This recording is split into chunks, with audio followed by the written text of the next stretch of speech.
வணக்கம். விசேட அரசியல் கலந்துரையாடலான அதிர்வு நிகழ்ச்சியூடாக உங்களை சந்திக்கின்றோம். 2015 பாராளுமன்ற தேர்தல் நெருங்கிவிட்ட நிலையில் அரசியல் தலைமைகளின் நிலைப்பாடுகள் பற்றி தெளிவுபடுத்தும் ஒரு நிகழ்ச்சியாக இது அமைகிறது. குறிப்பாக 2015ஆம் ஆண்டு ஜனவரி 8ஆம் தேதி நாட்டில் நல்லாட்சி ஏற்படுத்தப்பட்டதன் பின்னர் அரசியல் ரீதியில் பல மாற்றங்கள் ஏற்பட்டன. இந்த 2015ஆம் ஆண்டு நல்லாட்சி ஏற்படுத்துவதற்கு ஒரு பரீட்சார்த்த தேர்தல் களமாக 2014ஆம் ஆண்டு நடைபெற்ற ஊவா மாகாண சபை தேர்தல் அமைந்தது. அந்த வகையில் நாங்கள் இன்று சந்திக்க இருக்கின்ற அரசியல் பிரமுகர் ஊவா மாகாணத்தை பிரதிநிதித்துவப்படுத்துகின்றவர். ஆம், ஊவா மாகாண அமைச்சர் வடிவேல் சுரேஷ் அவர்கள். வணக்கம். வணக்கம். நீங்கள் முன்னைய அரசாங்கத்தின் பிரதி அமைச்சராக இருந்தவர். ஆனால் 2010ஆம் ஆண்டு நடைபெற்ற பொதுத் தேர்தலின் பொழுது நீங்கள் பாராளுமன்றத்திற்கு செல்ல முடியாத நிலை ஏற்பட்டது. இந்த தோல்வியை நீங்கள் எப்படி பார்க்கிறீர்கள்? உண்மையிலேயே மூர்த்தி அவர்களே, இது அது தோல்வி அல்ல. 2010ஆம் ஆண்டு மதுரை மாவட்டத்தில் இருக்கின்ற தமிழ் பேசும் மக்கள், தமிழ் முஸ்லீம் மக்கள் 97,462 வாக்குகளை வாக்களித்திருந்தார்கள். ஆனால் ஒரு சிறுபான்மையினரும் பாராளுமன்றத்துக்கு தெரிவு செய்து கொள்ள முடியாத ஒரு துப்பாக்கிய நிலைமை ஏற்பட்டது. அது மதுரை மாவட்ட தமிழ் பேசும் மக்களுடைய தோல்வி. 8 பாராளுமன்ற உறுப்பினர்கள் மதுரை மாவட்டத்திலிருந்து 2010ஆம் ஆண்டு பாராளுமன்றம் சென்றிருந்தார்கள். 8 பேருமே பெரும்பான்மையை சார்ந்தவர்கள். ஒரு பாராளுமன்ற உறுப்பினருக்கு, சாதாரண பாராளுமன்ற உறுப்பினருக்கு ஒரு வருடத்திற்கு பன்முகப்படுத்தப்பட்ட நிதி 1 கோடி ரூபா. அப்பொழுது 8 பேர் சென்றபோது ஒருவருக்கு 5 வருடத்துக்கு 5 கோடி ரூபாய், 40 கோடி ரூபா கிராம அபிவிருத்திக்கு பன்முகப்படுத்த நிதி சென்று விட்டது. பெருந்தோட்டங்களையும் சரி, தமிழ் மக்கள் செறிந்து வாழ்கின்ற பகுதியும் சரி, முஸ்லீம் பாடசாலையும் சரி, பள்ளிவாசலும் சரி, கோயிலுக்கு சரி, பன்முகப்படுத்தப்பட்ட நிதி எவராலும் ஒதுக்க முடியாமல் சென்று விட்டது. இது மக்களுடைய தவறு அல்ல, இது வேட்பாளருடைய தவறும் அல்ல. இது அந்த காலகட்டத்தில் எங்களுடைய சில புல்லுருவிகள், எங்களுடைய சில மலையக தலைமைகள் என்று கூறிக்கொள்பவர்கள் இந்த மதுரை மாவட்டத்துக்கு விஜயம் செய்து, இங்கு ஒரு சிறு தொகை தமிழ் வாக்குகள் தான் இருக்கின்றது. வெறுமனே நாம் ஓவிக் அக்கல பிரதேசம் தொடங்கி ரோபரி வரைக்கும் சென்றாலும் கூட வெறுமனே 68 தோட்டங்களும் 273 டிவிஷன்களும் கிட்டத்தட்ட பதிவு செய்யப்பட்ட வாக்குகள் 82,000 மட்டுமே இருக்கின்றன. இதிலே கொழும்பில் வேறு செய்யும் இளைஞர்கள் சிலர் வருவதுண்டு வாக்களிப்பதற்கு, சிலர் வராமல் இருப்பார்கள். கூடுதலானவர்கள் வெளிநாட்டுக்கு சென்றவர்களும் இருக்கின்றார்கள். அப்படி பார்க்கும்போது வெறுமனே 60க்கும் 65க்கும் இடப்பட்ட வாக்குகளை அங்கு தமிழ் பேசும் மக்களுடைய வாக்கு செல்லுபடியான வாக்குகளாக பதிவு செய்யப்படுகின்றது. இந்த வாக்கை மிகவும் கவனமாக நாம் செயற்படுத்தி கொண்டு போது சில பிரதேசங்கள் இங்கு விஜயம் செய்வார்கள். இந்த மதுரை மாவட்ட தமிழ் மக்களை, விசேடமாக பெருந்தோட்ட மக்களை பிழையான திசை திருப்பி தவறான பிரச்சார நடவடிக்கைகளை செய்து, என்னுடைய 2 கண்ணு போனாலும் பரவாயில்ல, எதிர்விட்டு 1 கண்ணு சரி போகணுன்ற ஒரு எண்ணத்தோடு செயற்பட்டதன் காரணமாக ஒரு தமிழரையும் வெற்றி பெற முடியாமல் சென்று விட்டது.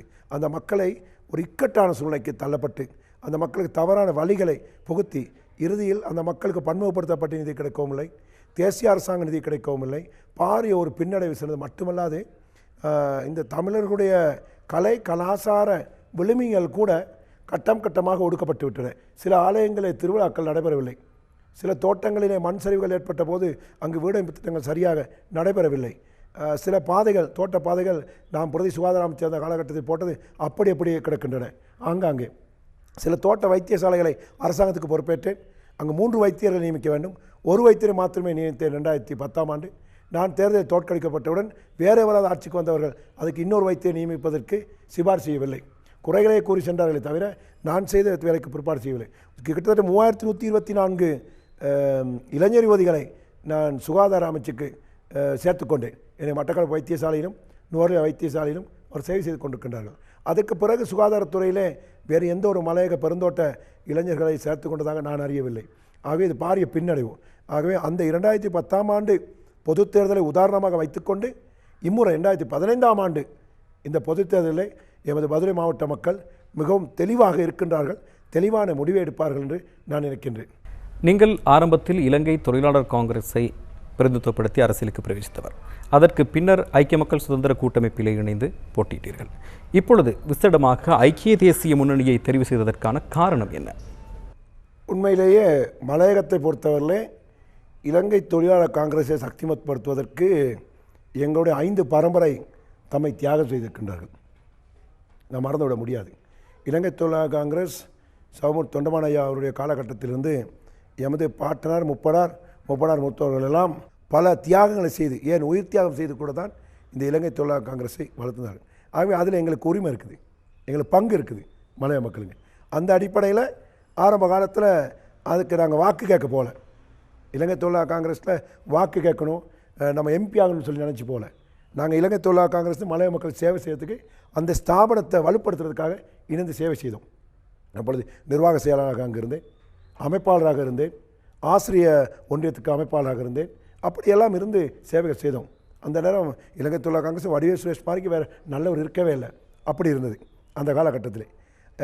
அந்த ஸ்தாபனத்தினுடைய தலைவருடைய வேண்டுகோள் இருந்தது, மதுரை மாவட்டத்திலே ஒரு தமிழ் பேசும் ஒரு பிரதிநிதி நிச்சயமாக இருக்க வேண்டும் என்று என்னை பாராளுமன்ற வேட்பாளராக நியமித்தார்கள். அவர் என்னுடைய திறமையை கண்டார்க்கலாம், என்னுடைய செயற்பாடுகள் கண்டார்கள், நியமித்தார்கள். நான் இங்கு வந்து அதை முழுமையாக ஏற்றுக்கொண்டு மக்களுக்கு சேவை செய்தேன். இதுக்கு முன்பு இலங்கை தொழிலாளர் காங்கிரஸில் வேட்பாளர் இருந்தாங்க, ஓட்டு கேட்டாங்க, இது பண்ணி எல்லாம் செஞ்சுருப்பாங்க, விலகி இருக்காங்க, இன்றைக்கி இல்லாமல் ஒன்றும் இல்லாமல் இருக்கிறாங்க, அப்படியெல்லாம் இருக்காங்க. ஆனால் இங்கேருந்து மக்களுக்கு நேரடியாக வேலை செஞ்சேன். அதனால தான் வேலை செஞ்சு குறுகிய காலத்திலேயே நான் பிரதேச சபை மாகாண சபை உள்ளமாக ஒரேடியாக பாராளுமன்றத்துக்கு நான் தெரிவு செய்யப்பட்டேன். ஐக்கிய தேசிய கட்சியில், இலங்கை தொழிலாளர் கட்சியில் ஐக்கிய தேசிய கட்சியில் வெற்றி பெற்று பாராளுமன்றம் சென்றோம். அங்கே சென்ற பிறகும் இந்த மதுரை மாவட்ட மக்களுக்கு பாரிய ஒரு அநீதி நடைபெற்றது. எல்லா அமைச்சுக்களும் பகிர்ந்து கொள்ளப்பட்டன. நுவரெலியா மாவட்டத்திலே ஒரு அமைச்சியனும் இந்த மதுரை மாவட்ட தமிழ் மக்களுக்கு சேவை கொடுபடவில்லை. ஆகவே அராஜக நடவடிக்கைகள், பெருந்தோட்ட தலைவர்களுக்கு மரியாதை கிடையாது, தலைவிமாருக்கு மரியாதை கிடையாது, இளைஞருக்கு மரியாதை கிடையாது, வாங்க போங்க என்று கூப்பிடுவது கிடையாது, வாடா போனெல்லாம் கூப்பிடுற ஸ்தாபனம். நான் ஒரு பெரிய ஒரு தர்ம சங்கடத்துக்கு இருந்த மட்டுமல்லாது எனக்கு அதனை மலையகத்தை சார்ந்தவென்ற வகையிலே, மலையக மண்ணிலே பிறந்தவென்ற வகையிலே எனக்கு ஜீரணிச்சிக்க முடியவில்லை. ஆகவே தான் அனைத்தையும் இழந்துவிட்டு நான் பிரதி சுகாதார அமைச்சராக இருந்தேன். நான் மட்டும் இல்லை, இலங்கை தொழிலாளர் காங்கிரஸ் சேர்ந்தாங்க, எங்களுடைய விநாயகமூர்த்தி முரளிதரன் எல்டிடியில் உபத்தில் அவரும் சேர்ந்திருந்தார், டக்ளஸ் தேவானந்தன் சேர்ந்தார், பிள்ளையான் சேர்ந்த எல்லாம் சேர்ந்திருக்கும் போது அன்றைக்கு ஒரு வலுவான அரசாங்கம் வந்துருச்சு. அதோடு சேர்ந்து பிரதி சுகாதார அமைச்சராக தான் மலையத்தில் 51 தோட்ட வைத்தியசாலை அரசாங்கத்துக்கு ஏற்று, பதில மாவட்டத்தில் மட்டும் 13 தோட்ட வைத்தியசாலை அரசாங்க வைத்தியசாலை கிடையாது. மிட்வை குடும்ப நல உத்தியோகஸ்தர் 2800 பேரை நியமித்தேன். டிஸ்பென்சர்ஸ் இதெல்லாம் நியமித்து மஹிந்த ராஜபக்சே செய்கிற எல்லா வேலையும் நாங்கள் சரின்னு ஏற்றுக்கொள்ளலை. அந்த அரசாங்கத்தோடு இணைஞ்சது எங்கள் மக்களுக்கு தேவையான வேலையை செஞ்சில்லாமல் பதில மாவட்டத்தில் எல்லாம் மலையத்தில் கைது. அந்த காலத்தில் 2005 2010 வரைக்கும் இந்த நாட்டில் அவசரகால சட்டம் அமுல் இருந்துச்சு. அந்த அவசரகால சட்டம் அமுல் இருந்தபோது எங்களுடைய மலையக இளைஞர்களை போலீஸ் ஸ்டேஷன் சென்று பாதுகாப்பது மட்டுமல்லாது, அவர்களுக்கு விடுதலைக்காக போராடி விடுதலை செய்வது மட்டுமல்லாது, அந்த பூசா முகாம் வரைக்கும் சென்று எங்களுடைய மலையக இளைஞர்களை காப்பாற்ற வேண்டிய ஒரு சந்தர்ப்பம் இருந்தது. அதை நம்ம செய்து கொண்டிருந்தோம். 2010 தேர்தல் நடந்தது. தேர்தலில் தோல்வி பெற்றோம். நாங்கள் சும்மா இருக்கல, மக்கள் சேவை விடல, தொடர்ந்து மக்கள் சேவை செஞ்சு கொடுத்தோம். எங்களுக்கு அமைச்சு இல்லாமல் மக்கள் சேவை செஞ்சோம்.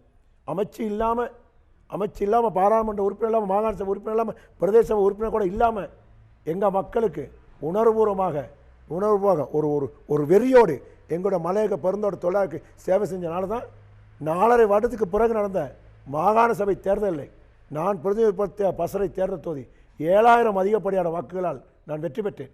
நாளைக்கு இலங்கை சரித்திரத்திலே ஸ்ரீலங்கா சுதந்திர கட்சியில் ஒரு தமிழ் வேட்பாளர் வெற்றி பெற்றது, அதான் முதல் தடவை நான் வெற்றி பெற்றேன். வெற்றி பெற்று நான் இருந்தேன், வெற்றி பெற்று இருந்து கொண்டிருந்தேன். எனக்கு அதுக்கும் சில பிரச்சனைகள், எனக்கு எந்த விதமான பதவியும் கொடுக்காம இருந்தாங்க. ஆனால் என் மக்களுக்கு நான் வேலை செய்யணும். பதவி இல்லாமல் எங்கள் மக்களுக்கு வேலை செய்யாது. எங்கள் மக்களுக்கு பதவி இருந்தே சில பேர் தடுமாறிக்கிட்டு இருக்காங்க. பதவி இல்லாமல் வேலை செய்ய முடியாது. எனக்கு சரியான நேரம் வச்சு ஜனவரி 8ஆம் தேதி நாட்டில் ஒரு நல்லாட்சி ஏற்படுத்துவதற்கு மலையக மக்கள் அனைவரும் ஒன்று சேர்ந்து மைத்திரிபால சிறிசேன அவர்களை ஜனாதிபதி ஆக்கினார்கள். அவங்க மைத்திரிபால சிறிசேன ஜனாதிபதி ஆக்கினாங்க. மஹிந்த ராஜபக்சே வீட்டுக்கு அனுப்பி, நான் வந்து சசீந்திர ராஜபக்சே வீட்டுக்கு அனுப்பி அரண் பேண்டோ முதலமைச்சராக்கி, ஊவா மாகாண தமிழ் கல்வி அமைச்சர் முழுமை அதிகாரத்தோட வர்த்தமானில் வெளியிட்டு தனியான தமிழ் கல்வி அமைச்சோட பெற்றேன். ஊவா மாகாணத்தில் எத்தனை தமிழ் பிரதித்துவம் வந்தாலும் யாருக்கும் கட்ஸ் இருக்கலை தமிழ் கல்வி அமைச்சர் பெறதுக்கு. தமிழ் கல்வி அமைச்சர் மீண்டும் பெற்று ஊவா மாகாணத்தை தமிழ் கல்வி அமைச்சர் தனியோட உருவாக்கின பெருமை எனக்கு தான் இருக்குது. இனிமேல் வடிவேல் இருந்தால் இல்லாட்டியும் தமிழ் கல்வி அமைச்சர் இருக்கும். என்கிட்ட வர்த்தமானி வெளியிட்டு தனி அமைச்சு உருவாக்கப்பட்டாச்சு. அந்த கட்ஸ் எனக்கு தான் இருந்துச்சு. நான் எந்த ஒரு அரசியல்வாதையும் போட்டி போடுறதுக்கு ரெடி, சேவை செஞ்சதை ஒப்பிட்டு போட்டி போடுறதா ரெடி. தாத்தா முப்பனார் பாட்டனார் மாமா செஞ்சதில்லை, நான் என்ன செஞ்சு நிரூபிக்கணும். இன்றைக்கியோட 96 நாள் தமிழ் கல்வி அமைச்சு பெற்று சாகித்ய விழாவை செய்துவிட்டேன்.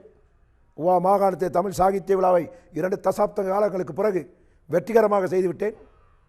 1134 ஆசிரியர் நியமனங்கள் வழங்கிவிட்டேன். பட்டதாரி ஆசிரியர் நியமனங்கள் வழங்கிவிட்டேன். இன்றைக்கு வாசிய சாலை உதவியாளர்கள், ஆய்வுக்கூட உதவியாளர்கள்னு சொல்லி 589 பேருக்கு நியமனம் வாங்கிட்டேன். தோட்ட உட்கடைப்பு அமைச்சு, கைத்தொழில் அமைச்சு, சிறு கைத்தொழில் அமைச்செல்லாம் முன்னைய ஒரு அமைச்சர் இருந்தார், அவருக்கு இருந்துச்சு. ஒரு பியோன் கூட அப்பாயின்ட் பண்ணியிருக்காரா? ஒரு பியோன், ஒரு ஒரு காரியாலயத்தில் சின்ன உதவியாளர் நியமனம் கொடுக்கலையே. நான் 581 நியமனம் கொடுத்துட்டேனே, ஏன் கொடுக்கல? 5 பேர் 6 பேருக்கு பட்டதாரி நியமனம் கொடுத்தாங்க. நான் 1134 பட்டதாரி நியமனம் கொடுத்துட்டு மேத்ஸுக்கும் சயின்ஸுக்கும் அட்வான்ஸ் கல்வி உயர்தரத்துக்கு மேத்ஸுக்கும் சயின்ஸுக்கு பிள்ளைங்க வந்து கண்டிக்கும் எட்டுக்கும் படிக்க வேண்டிய போயிருந்துச்சு. திறமைகள் இருந்து படிக்கிற பாடசாலை இருக்கல. வடிவேல் ஸ்டேஷனுக்கு 5 சயின்ஸ் காலேஜ் உருவாக்கிட்டேன். பண்டார தமிழ் மகாவித்யாலயத்தில் ஏலவல் சயின்ஸ் மேத்ஸ் படிக்கலாம், பசர தமிழ் மகாவித்யாலயத்தில் சயின்ஸ் மேத்ஸ் ஏலவல் செய்யலாம், அப்பத்தர தமிழ் மகாவித்யாலயத்தில் ஏலவல் சயின்ஸ் மேத்ஸ் செய்யலாம், கான்வென்ட்டில் செய்யலாம், சரஸ்வதி 5 பாடசாலை இன்றைக்கி செய்திருக்கோம். வடிவேல் என்ன செஞ்சேன்னு கண்ணத்தை வந்து காமிக்கலாம். இந்த வைத்தியசாலை செஞ்சேன், இந்த பாதை செஞ்சேன், இந்த நியமனம் கொடுத்தேன்னு. அவங்க செஞ்சலாம் எங்கே? ஏன் இந்த ஊவா மாகாணத்தில் 2 முறை அமைச்சராக இருந்தவங்களுக்கு இது செய்ய இல்லை? தான் ஆஃபீஸில் காரியத்தை வேலை செஞ்ச பியோனுக்கும், தான் ஆஃபீஸில் வேலை செஞ்ச ஊடக செயலாளருக்கும் நான் தான் இன்றைக்கி நியமனம் கொடுத்துருக்கேன். எனக்கு அரசாங்க நியமனம். ஆக என்னுடைய வெறி ஒவ்வொரு தோட்ட தொழிலாளருடைய பிள்ளையும் அரசாங்க உத்தியோகத்தில் இருக்கணும். ஒவ்வொரு லயத்துலையும், ஒவ்வொரு தோட்டத்தையும், ஒவ்வொரு வீட்லையும் குறைந்த ஒருத்தர் சரி அரசாங்க நியமனத்தில் இருக்கணும். அதுதான் என்னுடைய தேவை, அதுதான் என்னுடைய கொள்கை. அதைத்தான் நான் நிலைநாட்டிக்கிட்டு வரேன். இதை செய்ய தெரியாதவங்க சில பேர், ஆடத் தெரியாதவங்க பூமி கோலன்னு சொல்லலாம், அந்த மாதிரி சொல்லிக்கிட்டு இருக்காங்க. என்னோட சேலஞ்சுக்கு வாங்க, என்ன சேவை செஞ்சோன்னு சொல்லுங்கள். எத்தனை பாடசாலை கட்டுங்க. பட்டாவத்தை தமிழ் மகாவித்யாலயம் மடுசீமை பகுதியிலே, பசறை மடுசீமை பகுதியிலே பட்டாவத்தை தமிழ் மகாவித்யாலயம் தனியாக கட்டி முடித்தவன், அரசாங்க நிதி இல்லாமல் கட்டி முடித்தவன். 5-6 வருஷத்துக்கு முன்னுக்கு ஸ்லிப் போயிடுச்சு, பாடசாலை மூடப்பட்டுருச்சு. அங்கே மலை இளைஞர்களுக்கெல்லாம் வேறு வேறு வெவ்வேறு விஷயங்களில் ஈடுபட்டாங்க. நான் காணி எடுத்து, இன்றைக்கி அந்த காணி என்னுடைய பேரில் இருக்குது, காணி எடுத்து நான் போய் கடம்புல என்னுடைய நலன்பு ஃப்ரெண்ட்ஸ்லாம் காசு சேர்த்து நான் பில்டிங் ஸ்கூல் கட்ட தொடங்கினேன். ஸ்கூல் கட்டி பட்டா தமிழ் மகாவித்யாலயத்தை உருவாக்கினேன். என்னுடைய நண்பர் ஒருவர் வந்து சுவிட்சர்லாண்டிலேருந்து நான் அதுக்கு தேவையான உபகரணங்கள் தளபாடங்கள்லாம் கொண்டேன். இன்றைக்கி சுவிஸ் ஃபர்னிச்சர்ஸ் தான் பட்டாவத்து தமிழ் மகாவித்யாலயத்தில் இருக்குது. ரொட்டேட்டிங் சேர்ஸ், புனிதராஜ் அதிபர் இன்றைக்கி இருக்காங்க. கிட்டத்தட்ட 90 டீச்சர்ஸ். இன்றைக்கி 2 அப்ஸ்டாஸ் பில்டிங் இருக்குது, லைப்ரரி இருக்குது, லெப் இருக்குது, இன்றைக்கி மின்சாரம் இருக்குது, கம்ப்யூட்டர் யூனிட் இருக்குது, எல்லாம் இருக்குது. பட்டா தமிழ் மகாவித்யாலயத்தை வடிவல் கட்டினேன். அக்கல வைத்தியசாலையை வடிவல் கட்டினேன். உவாயிலன்ஸ் தோட்ட வைத்தியசாலையை வடிவல் கட்டினேன். தம்பத்தன தோட்ட வைத்தியசாலையை வடிவல் கட்டினேன். பூனாகலத்து வைத்தியசாலையை வடிவல் கட்டினேன். சாரணியா தோட்ட வைத்தியசாலையை வடிவல் கட்டினேன். தெல்பத்த தோட்ட வைத்தியசாலை வடிவல் கட்டினேன். மாதோவ தோட்ட வைத்தியசாலை வடிவல் கட்டினேன். கணவரில் தோட்ட வைத்தியசாலை வடிவல் கட்டினேன். ஒப்டன் தோட்ட வைத்தியசாலை வடிவல் கட்டினேன். யூரி தோட்ட வைத்தியசாலை வடிவல் கட்டினேன். ரோபரி தோட்ட வைத்தியசாலை வடிவல் கட்டினேன். எங்கே நீ கட்டின ஒரு வைத்தியசாலை சரி காமி, யாராவது ஒரு தோட்ட வைத்தியசாலை உருவாக்கி ஒரு மிட்வைஃப் அப்பாயின்ட் பண்ணியிருக்காங்கன்னு சொல்லி. நான் 722 மிட்வைஃப் குடும்ப உத்தியோகஸ்தர்கள் மதுரை மாவட்டத்திலே பொட்டு வச்சுக்கிட்டு தமிழ் பிள்ளை ஸ்கூட்டரில் போகணும்னா அது வடிவேல் சுரேஷ் பிரதி சுகாதார அமைச்சர். அதனால் ஆகவே நான் போட்டி போடுறதுக்கு ரெடி. எந்த அரசியலும் என்னுடைய கல்வியோட எல்லாரும் 3 லாங்குவேஜ் பேசுவேன், நான் 5 லாங்குவேஜ் பேசுவேன். நான் அடிமட்டத்துலேருந்து வந்தவன் தான், அடிமட்ட பெருந்தோட்டம் இருக்கிறது வந்தவன் தான்.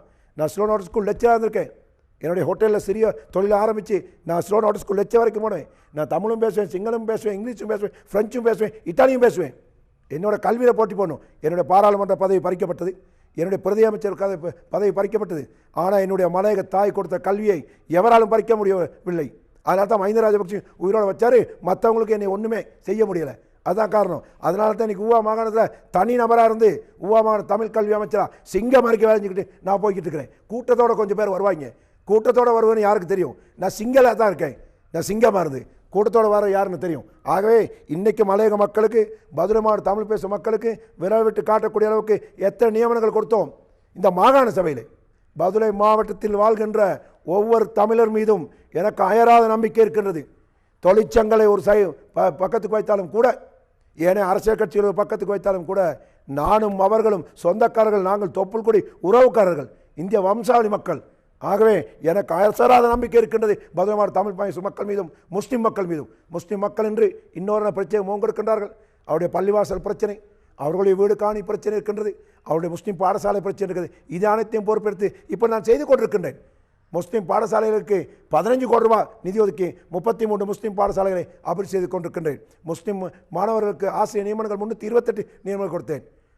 ஆக இதெல்லாம் சேர்த்து நாங்கள் போட்டி போட வேண்டும் அபிவிருத்திகளை, எங்கள் மக்களை எவ்வாறு முன்கொண்டிருக்கோம் என்று இன்று பேசுபவர்கள் சற்று சிந்திக்க வேண்டும். திரு மூர்த்தி அவர்களே, இந்த தோட்ட லயன் வாழ்க்கை 200 வருடம் வெள்ளக்கார கட்டின லயத்தில் இருக்கிறாங்க.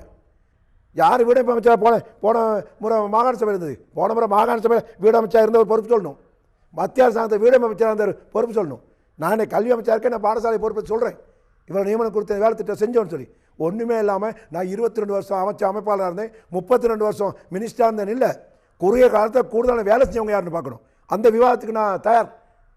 எனக்கு திரு மூர்த்தி அவர்களே 11.2 மில்லியன் ஒதுக்கப்பட்டது விளையாட்டுத்துறை அமைச்சர் என்ற வகையில். வெளிநாட்டு பயணம் செல்வதற்காக விளையாட்டுத்துறை அமைச்சர் என்ற வகையில் ஊவா மாகாணத்திலே அரண் பெண்ட முதலமைச்சருடைய காலகட்டத்தில் எனக்கு 11.7 மில்லியன் ஒதுக்கப்பட்டது. எனக்கு என்ன ஸ்டாஃப் டீச்சர் ட்ரிப் போயிட்டு அதுக்கு 11.7 மில்லியனுக்கும் சென்ற மாதம் பெருந்தோட்ட பாடசாலையை நிலவுகின்ற குறைபாடுகள் நிவர்த்தி செய்யும் முகமாக 11.7 மில்லியனுக்கும் முழுமையாக தளபாடங்கள் வாங்கி நான் பாடசாலையில் கொடுத்தேன். அதுதான் திரு மூர்த்தி அவர்களை சில நேரம் உணர்ச்சி வசமான கோபமாக ஆத்திரமாக பேசுறது. நான் அமைச்சராகிட்டேன், வெளிநாட்டு ட்ரிப் போகல, நான் இந்தியா கூட போகல, நான் சிங்கப்பூர் கூட போகல, நான் ஸ்ரீலங்காவில் கூட ட்ரிப் போகல. நான் 24 மணித்தாலும் மலைய மக்கள், தோட்ட மக்கள் பிரச்சனை, போலீஸ் பிரச்சனை, தொழிற்சங்க பிரச்சனை, லேபர் ஆஃபீஸ் தான் நான் போய்கிட்டு இருக்கிறேன். இன்றைக்கி எத்தனை நாள் திரு மூர்த்தி அவர்களே, நான் இரவு பகலாக வேலை செஞ்சுட்டு இருக்கேன் மக்களுக்காக. நான் வெளிநாட்டு ட்ரிப் போகிறவில்லை, ஜொலிப்பானே போகிறவில்லை. என்னை எந்த நேரம் என் மக்கள் தொலைபேசி தொடர்பு கொள்ளலாம், என் மக்கள் எந்த நேரம் என் வீட்டுக்கு வரலாம். காலைல 5:45 வீட்டுக்கு எடுத்து திறந்து இரவு வரைக்கும் நான் வேலை செய்வேன். என் அமைச்சு தமிழ் கல்வி அமைச்சுக்கு முதலமைச்சர் அரண்மனை பேர் வச்சிருக்காரு ஓபிடின்னு. அது 24 மணி தான் திறக்கப்பட்டிருக்குது. சனி ஞாயிறு போயிட எல்லாம் வேலை செய்கிறோம். ஆகவே எங்கள் மக்கள், என்னுடைய உறவு பெருந்தோட்ட மக்கள், அவருடைய குறைபாடுகளை யாரும், எங்கள் தமிழ் பேசும் மக்களை யாரும் விலை பேச முடியாது. நேற்று ஒரு பெரும்பான்மை வேட்பாளர்கிட்ட கேட்குறாரு, என்ன கேட்குறாரு, மச்சான் எனக்கு தமிழ் ஓட்டு 25,000 கிடைக்கும் தானே. நான் யார் சொன்னது, இல்லை உங்கள் அரசியல்வாதி ஒருத்தர் தான் 10 லட்சம் அட்வான்ஸ் கொடுத்துட்டேன், எங்கள் வாக்கை விலை பேசி விற்றுட்டாங்க. பெருந்தோட்டம் மதுரை மாவட்ட தமிழ் பேசும் மக்களுடைய வாக்குகளை ஒரு பெரும்பான்மை இனத்திற்கு வாங்கி கொடுப்பதாக ஒரு பொறுப்பு வாய்ந்தவர் 10 லட்சம் அட்வான்ஸ் வாங்கிட்டார். எங்களுடைய தமிழ் பேசும் மக்களுடைய வாக்குகளை விலை பேசுகின்ற கேவலமான அரசியல்வாதிகள், கேவலமான அரசியலை தூக்கிலிட்டு அவர்கள் சாக வேண்டும், மக்கள் கல்லெடுத்து அவர்கள் கொள்ள வேண்டும். எங்களுக்கு தோட்ட தொழிலாளர் மக்களுக்கு இன்றைக்கி பிரதிநிதித்துவம் குறை ஒன்று இருக்கோம். வடிவ மட்டும் இல்லை எத்தணும், வடிவ மட்டும் எட்டினா பத்தாது. 20வது அரசியல் சட்டத்தில் வந்து பாராளுமன்ற கேட்டுக்கிட்ட நிற்குது, பாராளுமன்ற கேட்டுக்கிட்ட தட்டுது, எஜெண்டாவில் இருக்குது. செப்டம்பர் மாதம் 1ஆம் தேதி 20வது அரசியல் சட்டத்திட்டம் பாராளுமன்றத்துக்கு வரும்போது சிறுபான்மை பிரதித்துவம் ஒரு ஆபத்தான நிலைமையை தள்ளி கொண்டிருக்கின்றது, கேள்விக்குறியாக இருக்கின்றது. பண்டார தேர்தல் வெறும் 14 தமிழ் ஓட்டு இருக்குது, ஒரு மாகாண சபை உறுப்பினர் கூட இருக்க முடியாது. எங்களோட பெரிய பிரச்சனை ஒரு அரசியல் ரீதியில். நிச்சயமாக இந்த கடந்த காலங்களில் ஊவா மாகாணத்தில் இந்த தமிழ் பிரதிநிதித்துவம் இல்லாமல் போனது தமிழ் மக்களுக்கு இழைக்கப்பட்ட ஒரு அநீதி கூடவே. அது மாத்திரமில்லாமல் அதற்கு பல காரணங்கள் சொல்லப்படுகின்றது. ஒன்று வேட்பாளர்கள், அடுத்தது மக்கள். இந்த வேட்பாளர்கள் என்ற வகையில் ஒரு கட்சியோடு இணைந்து போட்டியிடுகின்ற பொழுது அந்த வேட்பாளர்கள் தங்களுடைய தனிப்பெரும்பான்மையை கருத்தில் கொண்டு பிரச்சாரங்களில் ஈடுபடுகின்றமை. மற்றது மக்கள் இப்போ இருக்கின்ற தமிழ் அரசியல்வாதிகள் மீது நம்பிக்கை வைக்காமை. அடுத்தது கட்சிக்கு வாக்களித்துவிட்டு பெரும்பான்மையினரை ஆதரிப்பது. இது இவ்வாறு இருக்கின்ற நிலையில் நீங்கள் இம்முறை ஒரு கூட்டு பிரச்சார நடவடிக்கையில் இறங்கியிருக்கிறீர்கள். பார்க்க மலையக மக்கள் முன்னணியை பிரதித்துவப்படுத்துகின்ற ஒரு உறுப்பினரையும் ஐக்கிய தேசிய முன்னணியை பிரதித்துவப்படுத்துகின்ற ஒரு உறுப்பினரோடும் இணைந்து உங்களுடைய பிரச்சாரத்தை கூட்டு பிரச்சாரமாக முன்னெடுக்கிறீர்கள். இது ஒரு பக்கம் வரவேற்கக்கூடிய விடயமாக இருந்தாலும் கூட ஒரு பெரும்பான்மை வேட்பாளர், குறிப்பாக ஹரின் பெர்னாண்டோ அவர்களை, மாகாண முதலமைச்சர் ஹரின் பெர்னாண்டோ அவர்களை நீங்கள் இணைத்து கொண்டு இந்த வேலை திட்டத்தில் இறங்கியிருப்பதானது அவருடன் இணைந்து அவருடைய வாக்குகளிலும் பங்கெடுக்க முயற்சிக்கிறீர்கள் என்று கருதுவதா? இதை எப்படி மக்கள் விளங்கிக் கொள்வது? இதில் விசேடமாக இலக்கம் 9 கேட்குற நானும் யானசேனத்தில் இன்னொரு தமிழ் வேட்பாளர் அரவிந்த்குமார் அவர்களும் ஒன்றிணைந்து போகிறோம். எங்கள் மலையக மக்கள் சிலர் 3 வாக்கையும் அளிக்கிறது தான் அதுதான் போவாங்க. ஹரின் பெர்னாண்டோ முதலமைச்சர் வந்து முதன்மை வேட்பாளர், அவர் நிச்சயமாக வெற்றி பெற போகிறவர். ஃபார் எக்ஸாம்பிள் உதாரணமாக அவருக்கு 1.5 லட்சம் ஓட்டில் வெற்றுவார்னு சொல்லுவேன். 1.5 லட்சம் ஓட்டில் வெற்றுவார். நான் எங்கேயாவது தமிழ் பேசும் மக்கள் 50,000 கிடச்சா அவர் 2 லட்சம் ஆவார். 2 லட்சம் ஆகுனா யானசேனத்தில் 5 சீட்டு வருது, 6 சீட் ஆகிரும். கண்டிப்பாக 6வது சீட்டு ஒரு தமிழராக தான் இருப்போம். எங்கள் வாக்கு குறவு, அவங்கள்ட்ட வாட்டு 4 லட்சம் இருக்குது, நம்மகிட்ட 80,000-60,000 தான் இருக்குது. எங்களோட வாக்கு குறவு. எப்போதாவும் 5வது 6வதாக தான் தமிழ் வேட்பாளர் வெற்றி பெறுவது. 1.5 லட்சம் வெற்றி பெற இஸ் ஏ வினிங் கேண்டிடேட். அப்போ 1.5 லட்சம் ஓட்டு கிடைக்கிறவர் 2 லட்சம் ஹரின் பெர்னாண்டோவுக்கு போகும்போது 5 சீட் 6 சீட் ஆயிரும். அப்போ எங்கள் தமிழர் தான் உள்ளுக்கு வருவார். ஒரு கல்ல 2 மாங்க. மற்றது அவர் ஒரு வின்னிங் கேண்டிடேட்னால அவருக்கு ஒரு மனா போகிறனால எங்களுக்கு லாபமே தவிர தமிழ் பிரச்சனைக்கு நஷ்டம் இல்லை. ஆனால் எங்கள் 2 பேத்துக்கு போட்டுட்டு வேறு தொகுதி அமைப்பாளர் ஒருத்தர் போட்டாங்கன்னா அவர் ஃபுட்பால் அவர் உள்ளுக்கு வந்துடுவார், எங்கள்கிட்ட ஒருத்தர் வெளியே போயிடுவார். அதான் உண்மை. ஆகவே நாங்கள் அதனால தான் அந்த 1-9-10 ஒரு பிரச்சார நடவடிக்கை செஞ்சுருக்கிறோம் முதலமைச்சரோடு இணைந்து. மற்ற முதலமைச்சர் வந்து பெரும்பான்மையத்தை சார்ந்தவர் அல்ல, அவருடைய தகப்பனார் தமிழர் ஒருவர். தகப்பனார் தமிழ் என்ற வகையில் அவர் உடம்புல தமிழ் ரத்தம் வரனால தான் சேர்த்துக்கிட்டு போகிற வழியே, இல்லாட்டி எந்த காரணம் கொண்டும் நாங்கள் எடுத்துக்கிட்டு போயிருக்க மாட்டோம். அது ஒரு காரணம். இன்னொன்று சாணக்கியத்தோட இன்றைக்கி அந்த வாக்கை வெளியில் போச்சுன்னா வேற ஆள் வந்துட்டா நம்மகிட்ட ஒரு ஆள் அவுட் ஆகிடுவான்றதுனால அதுக்கு சந்தர்ப்பம் கொடுக்காம இந்த வேலை திட்டங்கள் செஞ்சு போகிறது தான் உண்மை. திருமூர்த்தி அவர் ஊவா மாகாண சபையை பிரதித்துவப்படுத்துகின்ற தமிழ் கல்வி அமைச்சர் என்ற வகையிலே நீங்கள் கடந்த காலங்களிலே ஊவா மாகாணத்தில் ஆசிரிய உதவியாளர்களுக்கான நியமனங்களை வழங்கியிருந்தீர்கள். இதிலும் உங்களுக்கு 2 குற்றச்சாட்டுகள் முன்வைக்கப்பட்டிருக்கின்றன. ஒன்று, நீங்கள் அந்த உதவி ஆசிரியர் நியமனங்களின் பொழுது அதிகப்படியான பெரும்பான்மையினத்தினருக்கு வாய்ப்புகளை வழங்கியதாகவும், குறிப்பாக 23,500 ரூபாவை நீங்கள் அவர்களுக்கு சம்பளமாக வழங்க இருப்பதாக கூறப்படுகிறது. இதனுடைய உண்மை நிலை என்ன? உண்மையை திரு மூர்த்தி அவர்களை மன்னிக்கணும். இவங்கெல்லாம் எப்படி தான் இந்த அரசியல்வாதிகளாக தமிழ் மக்களோட ஓட்டு வாங்கி தமிழ் மக்களோட பிரதிநிதியாகிறாங்கன்னு சொல்லி ஒரு கேள்வியாக இருக்குது. இது வர்த்தமானில் வெளியிட்டதே பெருந்தோட்ட பாடசாலை அடிப்படையாக கொண்ட உதவி ஆசிரியர் நியமனம். எல்லாமே தமிழ் டீச்சர்ஸ். அவனுக்கு பெரும்பான்மைக்கு தமிழ் டீச்சர்ஸ் கொடுக்குறேன்னு சொன்னால் அவங்க எந்த உலகத்தில் வராங்கன்னு தெரியல.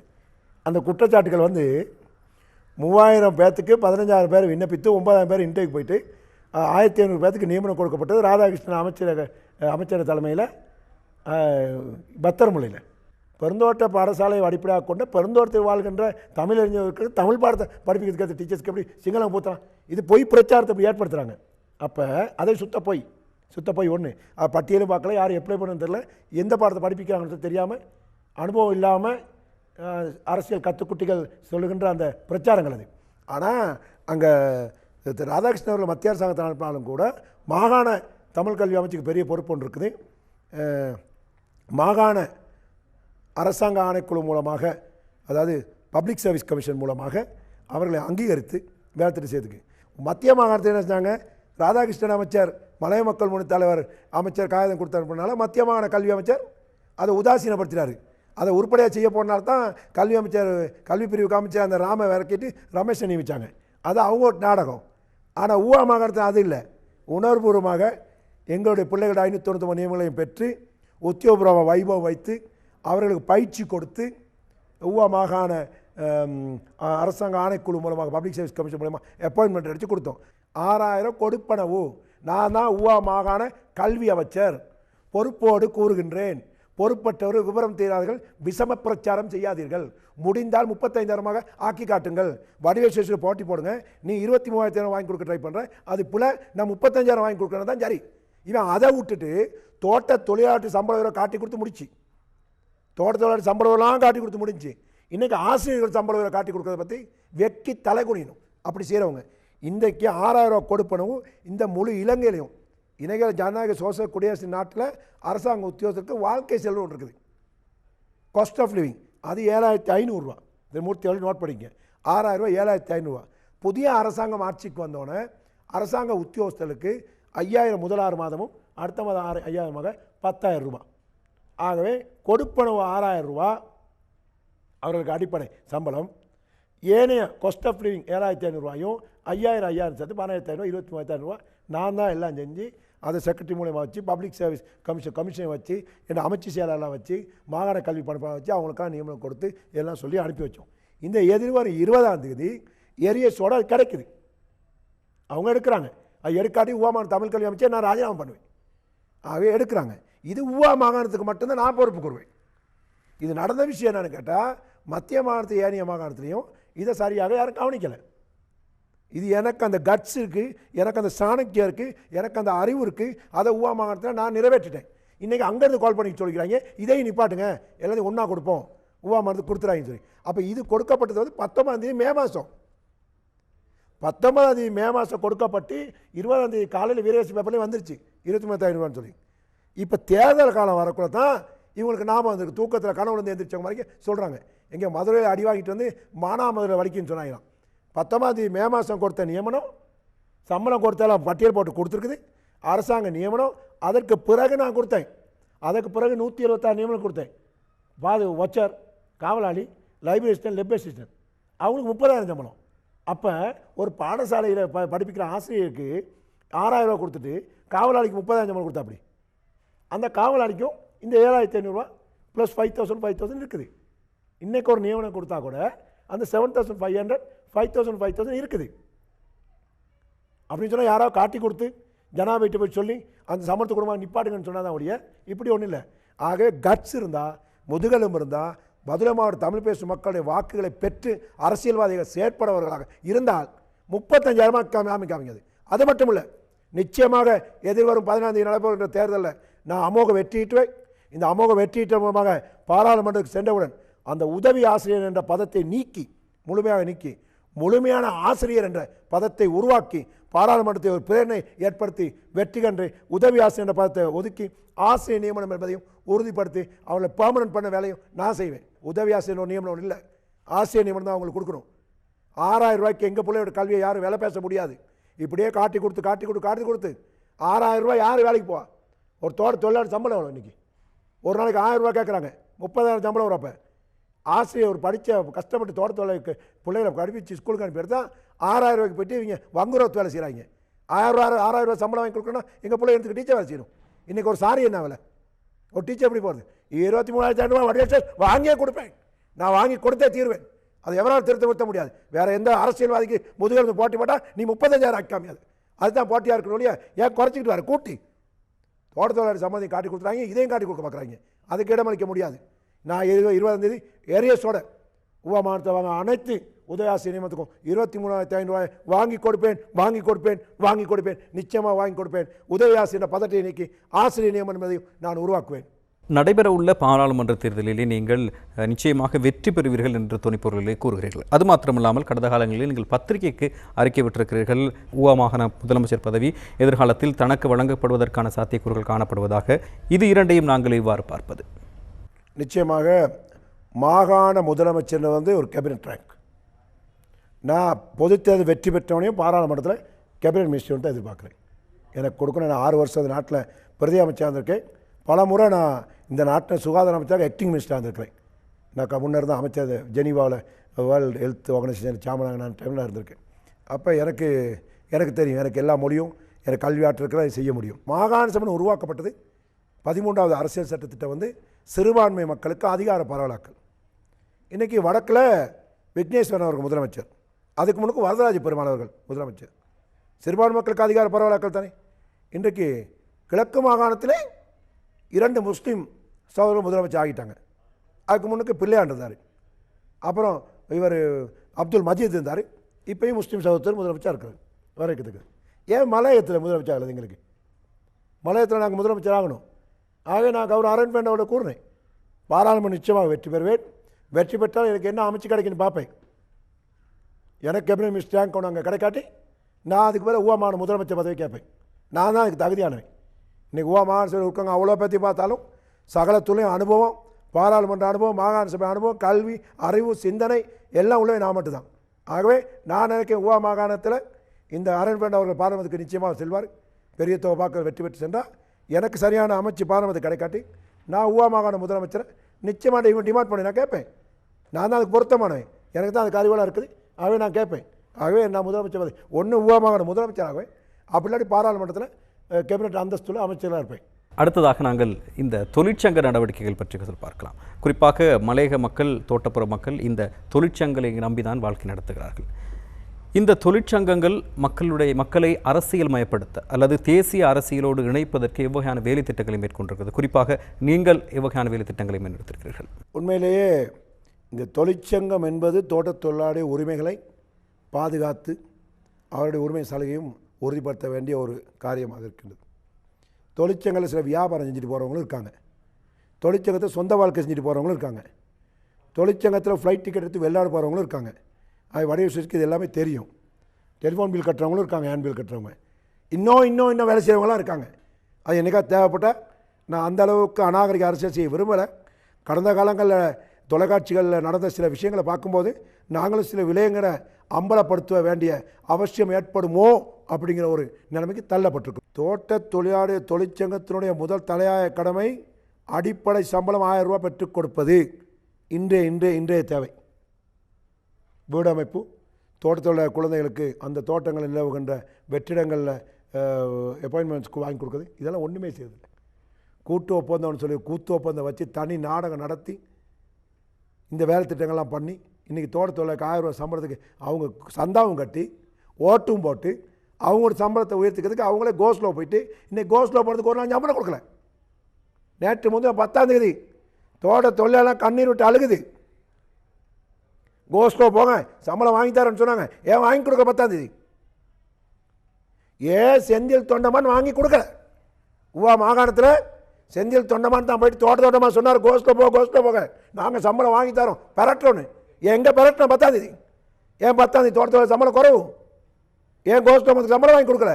இன்றைக்கி அவங்க லைட் பில் கட்ட முடியல, பிள்ளைகள் சீசன் டிக்கெட் வாங்க முடியல, டியூஷன் ஃபீஸ் கட்ட முடியல.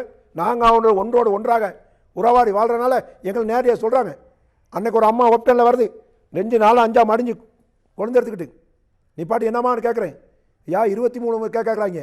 கோஸ்லோ போசனால 23 கிலோ பச்சை குழந்தை எடுத்தால் தான் பேர்னு சொல்கிறாங்க. எனக்கு மனசுக்கு வேதனையாக இருந்துச்சு. நான் கண்ணீர் விட்டு அழுக வேண்டிய சூழலை தள்ளப்பட்டேன். அந்த அம்மாவோட கூட எடுத்து இறக்கி வச்சுட்டு நான் தர்ராஸில் அந்த அம்மாவை தூக்கி நிற்கிறேன். அந்த அம்மா 13 கிலோ தான் இருக்குது. 13 கிலோ தான் அந்த தாய் இருக்குது. 23 கிலோ குழந்தை சொல்ல வேண்டிய கொடுமை. யார் குற்றவாளி? யார் இந்த தோட்டத்தோலை காட்டி கொடுத்தது? யார் பொறுப்புக்குற வேண்டும்? ஏன் இப்படி எங்கள் மக்களை அழிக்கிறாங்க? எத்தனை தோட்ட தொழிற்சாலை மூடி இருக்கு திரு மூர்த்தி அவர்களே. இன்றைக்கு வாவிக்கில் 2 ஸ்டோர் மூடி இருக்குது. அக்கல ஸ்டோர் மூடி, டவுன் சைஸ் ஸ்டோர் மூடி, யூகுலைன் ஸ்டோர் மூடி, வெளிமட குரூப் ஸ்டோர் மூடி, லஜவத்தை ஸ்டோர் மூடி, நெலுவை ஸ்டோர் மூடி, செஞ்சேம் ஸ்டோர் மூடி, ஃபேக்ட்ரி மூடி.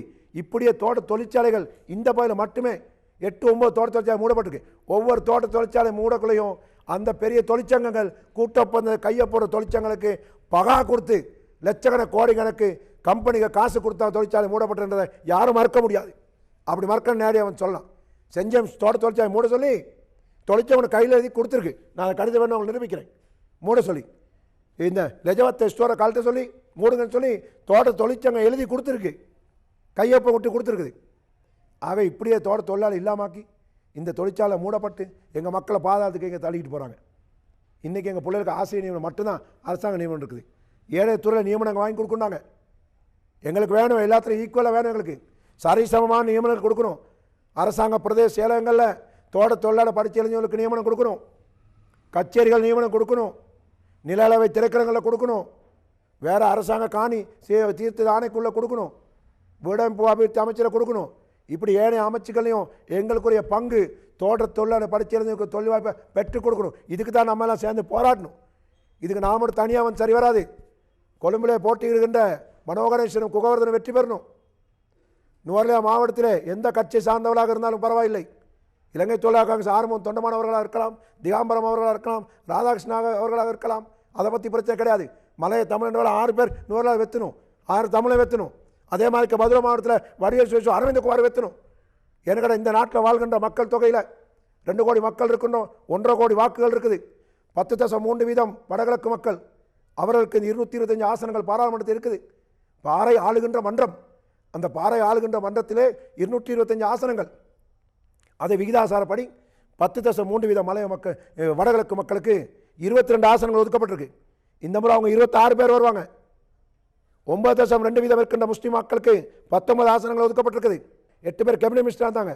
ஆனால் கேவலம் மலையக அரசியல்வாதி தலைகுனினும் 7.5% இருக்கின்ற மலையக மக்களுக்கு ஒதுக்கப்பட்டிருக்க ஆசனங்கள் 16 ஆசனங்கள். 16 ஆசனங்கள் பாராளுமன்றத்தில் ஒதுக்கப்பட்டிருக்குது. ஆனால் 5 பேர் இருந்தாங்க. அதில் ஒருத்தர் ரங்கா, வடக்கில் இருந்து இங்கே மலையக மக்களை ஏமாற்றி ஓட்டு வாங்கினவன் ஒருத்தர் ரங்கா, இன்னொரு தேசிய பற்றிய முத்து சேர்த்து 5 பேர். 11 ஆசனங்களை நாங்கள் தாரை வார்த்து கொடுத்து விட்டு இன்னமும் மலையகத்திலிருந்து தமிழ் பேசும் பாராளுமன்ற உறுப்பினர்களை பாராளுமன்றத்துக்கு அனுப்பாமல் தரகர்கள் புரோக்கர் வேலை செஞ்சுக்கிட்டு பெரும்பான்மைக்கு ஓட்டை வாங்கி கொடுத்து எங்கள் மக்களை காட்டி கொடுத்து எங்கள் மக்களை அரசியல் அனாதைகளாக்க பார்க்கின்றார்கள். அதுக்கு எந்த காரணம் கொண்டும் இடமளிக்க முடியாது. என்னுடைய உயிர் தியாகம் செய்தேனும் இந்த மதுரை மாவட்டத்தினுடைய தமிழ் பேசும் மக்களுடைய பிரதித்துவத்தை தக்க வைத்துக் கொள்ள எந்த தியாகம் பண்ணி சரி. மதுரை மாவட்டத்தினுடைய அனைத்து தொழிற்சங்கம், இலங்கை தொழிலாளர் காங்கிரஸ், லங்கா தேசிய தோட்ட தொழிலாளர் சங்கம், மலைய மக்கள் முன்னணி, பெருந்தோர் தொழிலாளர் காங்கிரஸ், நகரம், வர்த்தகர்கள், ஏனைய ஆசிரியர்கள், ஏனைய அனைத்து புத்திஜீவிகள், ஆலய நிர்வாகம், அவ்வளவு ஒட்டுமொத்த தமிழரையும் ஒன்று சேர்த்து எதிர்வரும் 17ஆம் தேதி நடைபெற போகின்ற பாராளுமன்ற தேர்தலில் இந்த மதுரை வரலாறு என்றும் இல்லாதவாறு அதிக கூடிய வாக்குகளை இந்த மதுரை மாவட்டத்தில் 2 தமிழர்கள் யானை சின்னத்தில் வெற்றி பெற்று 2 தமிழ் பேசும் உறுப்பினர்கள் பாராளுமன்ற மதுரை மாவட்ட தமிழ் மக்கள் சார்பாக செல்வது உறுதி. இதை எவரையும் எந்த விலை கொடுத்தும் செயற்படுத்த விட கொடுக்க மாட்டேன். சில பேர் பார்க்குறாங்க, இப்போ மதுபானம் கொடுத்து தலைவமார தூங்க வச்சோண்டா அப்படின்னு தீர்மானிச்சுக்கலாம். மதுபானம் கொடுத்து தூங்க வைக்கிறதுக்கு யார் பேரில் பார் இருக்கு? மலையத்தில் உள்ள பார்லாம் யார் பேரில் இருக்கு? மலையகத்தில் உள்ள மதுபான நிலையங்கள்லாம் யார் பேரில் இருக்கு? இப்போ நான் போயிட்டு வந்தேன் குருத்தலாவுக்கு.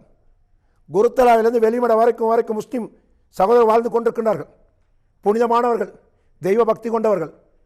குருத்தலாவிலிருந்து 22 கிலோமீட்டர் வந்துக்கிட்டு இருக்கேன். ஒரு பார் கூட காணும். ஆனால் மடுச்சியிலிருந்து பசரவர்க்குள்ள 7 பார் இருக்குது. மடுச்சி பசரவர்க்குள்ள 7 பார் இருக்குது. யார் இந்த பார் லைசன்ஸ்லாம் அப்ரூவ் பண்ணுது? யார்கிட்ட பேரில் பார் லைசன்ஸ்லாம் இருக்குது? யார் பார் லைசன்ஸ் கொடுத்தது? பூனாகல ஜங்ஷனில் ஒரு பார் இருக்குது, கிரேக் ஜங்ஷனில் ஒரு பார் இருக்குது, நயபேத ஜங்ஷனில் ஒரு பார் இருக்குது, தம்பதனை போக்கில் ஒரு பார் இருக்குது, மனுஷன் டவுனில் மோதி ஸ்டார்ட் பண்ணணும் பாரு, முடியுதும் பாரு. அப்புறம் ஊவாக்கலையில் ஒரு பார் இருக்குது, லெஜவத்தே ஸ்டேட்டுக்கு ஒரு பார் இருக்குது, சாரணியா கந்தகலுக்கு பார் இருக்குது. எங்கள் மக்களை அழிக்கிறாங்க உயிரோட. இந்த பார் கொடுத்தெல்லாம் எங்களுடைய மலையக தமிழ் அரசியல்வாதி தெரியாதா? இந்த பார் கொடுத்தெல்லாம் தெரியாதா? யார் கசிப்பி விற்கிறா? யார் பெருந்தோட்டத்தை கசிப்பை அறிமுகப்படுத்தினது? பார் வச்சு மதுபானத்தை உருவாக்கி எங்கள் மக்கள்லாம் மதுபானத்தை குடிக்க வச்சு மதுபான பார் கம்பெனிக்கான கமிஷன் வாங்கிக்கிட்டு எங்கள் மக்களை சமூகத்தை அழிச்சிட்டாங்க. அழிச்சு போயிட்டு இன்றைக்கி மக்கள் பல பிரச்சனை முகம் கொடுத்துக்கிட்டு இருக்குது. தோட்ட நிர்வாகம் எங்கள் மக்களை புழிஞ்சு வடியுது. மழை வீடெல்லாம் லயமெல்லாம் ஒழுகுது. லயமெல்லாம் அந்த நிலைமையில் இருக்குது. ஒவ்வொருத்தர் வாங்கி இங்கே கதை கட்டிக்கிட்டு இருக்காங்க, வரலாறு பாடிக்கிட்டு இருக்காங்க, அடுக்குமொழி பேசிக்கிட்டு இருக்காங்க. டிவியில் போயிட்டு அந்த அங்கான ஒருத்தர் இருக்கான், அவனுக்கு என்ன அருகதை இருக்கு மலையக மக்களை பற்றி பேசுறதுக்கு? What the bloody rights is having to talk about the upcountry people? அவன் மலையக சமூகத்தை பற்றி பேசுகிறான்.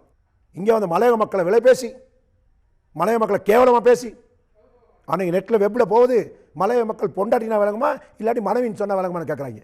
இன்றைக்கி அம்பலமாக இருக்குது. இன்றைக்கி எங்கள் மக்களை காட்டி கொடுத்து. ஆகவே மலையகத்தை உடனடியாக நான் பாராளுமன்றத்துக்கு வந்த பிற்பாடு மலையத்தில் ஆங்காங்கே இருக்கின்ற மதுபான சாலைகளுக்கு மூடு விழா காணப்படும். தோட்ட தொழிலாளருடைய சம்பள உயர்வு தனிநபர் பிரேரணை ஒன்றை ஏற்படுத்தி இந்த பாராளுமன்றத்திலே வருடம் வரவு செலவு திட்டத்திலே அரசாங்க உத்தியோகத்துக்கு சம்பள உயர்வு வழங்குவது போது தோட்ட தொழிலாளர் சம்பள உயர்வும் வரவு செலவு திட்டத்திலே நிர்ணயிக்கப்பட வேண்டும் என்ற தீர்மானத்தையும் நான் பாராளுமன்றத்தில் நிச்சயமாக நிறைவேற்றுவேன். அது மட்டுமல்ல, 20வது அரசியல் சட்டத்திட்டத்தை கொண்டு வரும் போது நானும் அண்ணன் மனோகரேசன் அவர்களும் திகாம்பரம் அவர்களும் நாங்கள் அனைவரும் ஒன்று சேர்ந்து இந்த 20வது அரசியல் திட்டத்தை முழுமையாக எதிர்த்து நிற்பது மட்டுமல்லாது அதில் மாற்றத்தை கொண்டு வரக்கூடிய ஏற்பாடுகளையும் நாம் ஏற்படுத்துவோம். நிச்சயமாக இந்த கூட்டு ஒப்பந்தம் இருக்கின்ற பொழுது இது தனியார் கம்பெனிகளுக்கு இந்த தோட்டங்கள் வழங்கப்பட்டிருக்கிறது. இவ்வாறு இருக்கின்ற நிலையில் அரசு ஊழியர்களுக்கு சம்பளம் உயர்த்தப்படும் பொழுது தோட்டத் தொழிலாளருக்கும் சம்பளம் உயர்த்த முடியும் என்று நீங்கள் நினைக்கிறீர்களா? ஏனென்றால் அரசாங்க ஊழியர்களுக்கு மக்களுடைய வரிப்பணத்திலிருந்து சம்பளம் உயர்த்தப்படுகிறது. இதை ஒரு தனியார் நிறுவனம் நடத்துகின்ற பொழுது இது சாத்தியமான ஒரு விடயம். மூர்த்தி அவர்களே, இதை மிச்ச பேர் தெரியாமல் இருக்க விஷயம். பெருந்தோட்ட கம்பெனிகள் தனியார்னு சொல்வது பொய். அது பெருந்தோட்ட கைத்தொழில் அமைச்சுக்கு பணியை கெசட் பண்ணப்பட்டிருக்கு, வருத்தப்பட்டிருக்கு. அதுக்கு ஒரு அமைச்சர் இருக்கார்.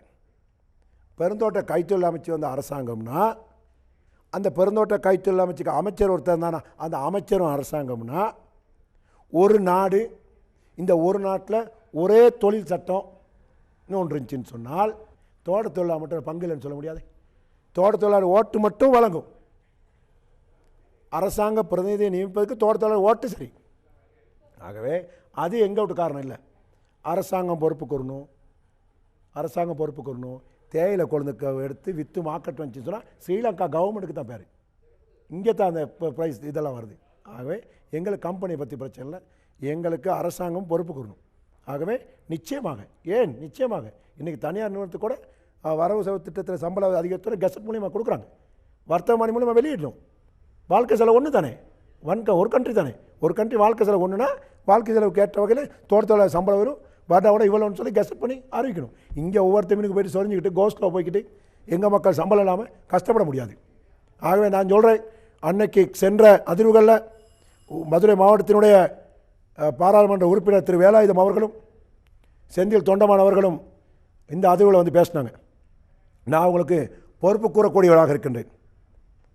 செந்தில் தொண்டமான் அவர்களே, நாங்கள் மலையகத்தில் பிறந்து மலையகத்தை வளரும்போது இலங்கை மலையகம்னா என்னானே தெரியாது உங்களுக்கு. லைத் வாழ்க்கை என்னன்னு தெரியுமா? அவங்க கேட்குற இபிஎஃப் நம்பர் இருக்கான்னு சொல்லி.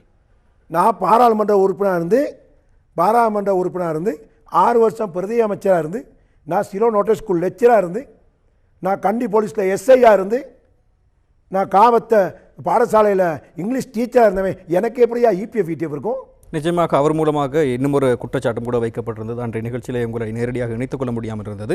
சாகித்ய விழா இடம்பெற்றது, ஊவா மாகாண சாகித்ய விழா இடம்பெற்றது. அதன் பொழுது பெறப்பட்ட பணத்தொகை ஊழல் மோசடியில் ஈடுபட்டிருப்பதாக கூட அவர் அன்றைய தினத்திலே கூறியிருந்தார். இது பற்றி உங்களுடைய கருத்து என்ன? பெரிய இதுதான் தெரியாது. இது என்னன்னு கேட்டால் என்ன நடந்துச்சுனே தெரியாது. 6 மாதம் இங்கே இருக்காங்க. மாகாண சபையில் அந்த சாகித்ய விழா சம்பந்தம் பிரேரணை கொண்டு வரும்போது அந்த குறிப்பிட்ட நபர், அந்த குறிப்பிட்ட செந்தில் தொண்டமான் மாகாண சபைக்கே வரல. 3 மாதத்துக்கு ஒரு வந்து லீவ் போட்டு போயிடுவார். 3 மாதத்துக்கு ஒரு வந்து லீவ் போட்டு போயிடுவார். அந்த ஒரு லீவ் சீட்டில் அனுப்பி வைக்கிறேன். 3 மாதத்துக்கு ஒரு லீவ் போட்டு போயிடுவார். அது இங்கே சாகித்ய விழா என்ன தீர்மானிச்சோ என்ன ஒன்று ஏன் அவர் காலத்தை செய்யவே இல்லையே. அவரும் 8 வருஷம் இருந்தார் தானே மாகாண சபையில் அமைச்சரா. சாகித்ய விழா பொங்கல் விழா கூட செய்ய முடியல, தீபாவளி விழா கூட செய்ய முடியல. சன்கிளாஸ் போடுறதுக்கு டைம் சரியாக இருந்துச்சு. நாங்கள் சன்கிளாஸ் போடலையே.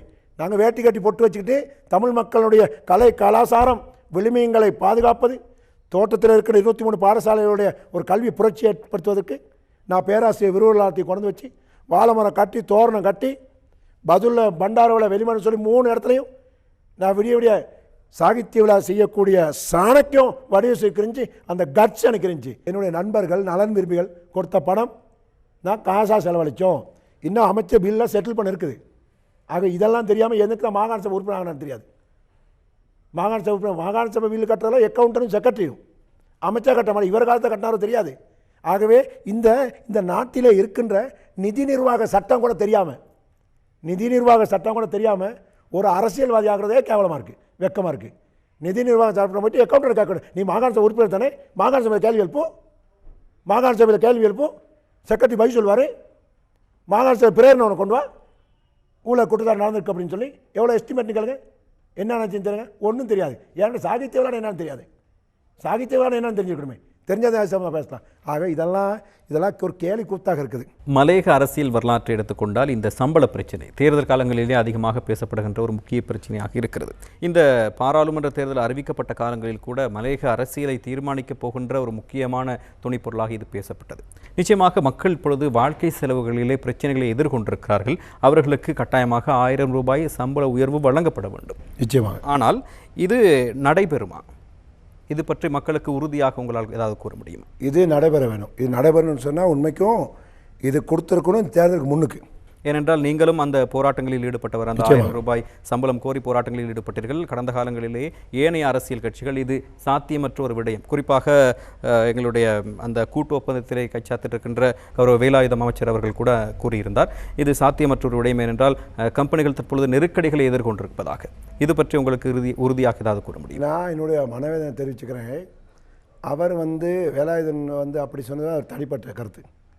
நம்ம தொழிலாளர் சார்பாக தான் இருக்கிறோமே ஒழிய தொழிலாளருடைய தொழிற்சங்கம் நடத்திக்கிட்டு இருக்க முடிய முதலாளிமார் சம்மேளனத்துக்கு வக்காலத்து வாங்க வேண்டிய அவசியங்கள் கிடையாது. சாதாரண திரு மூர்த்தி அவர்களே காலை நேரத்தில் தொழிலாளர்கள் வேலைக்கு சென்றார்கள். ஆனால் அந்த நிர்வாக உத்தியோகஸ்தர் சொல்கிறார்கள், நீங்கள் என்ன கொழுந்து போகிறீங்க, அவங்க கொழுந்து படிச்சுட்டு வராங்க, இத்தனை கிலோ வந்தால் பேருன்றாங்க. நீங்கள் கவாத்து வெட்டுங்க, இத்தனை ஏக்கர் கவாத்து வெட்டினா அன்றைக்கு பேர், நீங்கள் தொழிற்சாலைக்கு வேலைக்கு போங்க, இவ்வளோ வேலைஞ்சா இவ்வளோன்னு சொல்கிறாங்க. அதான் அந்த கலாச்சாரம்.